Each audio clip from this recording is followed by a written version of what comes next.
When the lockdown began, there was an awful lot of articles I saw comparing the lockdown to prison. Well, I can tell you that any lockdown we've experienced is nothing much like the experience of being in a jail. It's much worse in prison.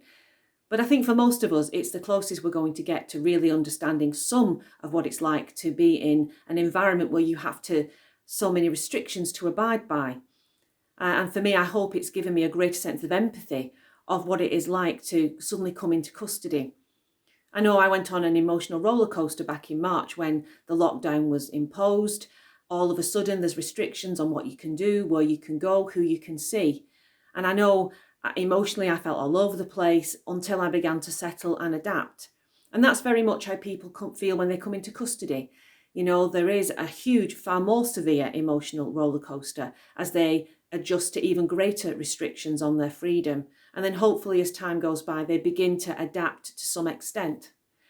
Another big concern for me was the impact on my family, particularly my son, because he was due to do his A-levels.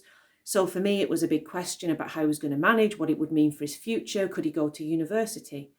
And for many men and women in custody, their big concern is the impact their incarceration has on their loved ones. And of course, they're not able to contact their loved ones as freely as they used to before. I think the big anxiety I have now is, when is all this going to end? Will it end? I think it's so much harder to cope with something when we don't know when it will be over. If we had a fixed point in time, however far away in the future it was, but we knew at that point the virus would be gone and we could go back to normality, we would find it so much easier to deal with the present.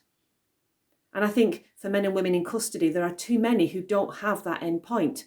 Lots of people on remand, and this pandemic will have only delayed trials, so people will be spending even longer in jail waiting to go to court. And then there are far too many people who are still under sentencings where they don't have a release date. So psychologically, it becomes so difficult for them, and it leads to very volatile behaviour, which isn't appropriate, of course, but I can also understand that degree of frustration when you just don't know when something's going to be over.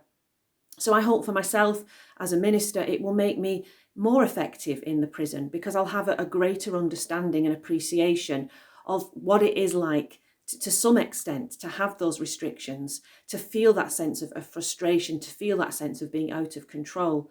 And I can only hope it just enables me to be an even better chaplain in that environment, because I've been through this experience.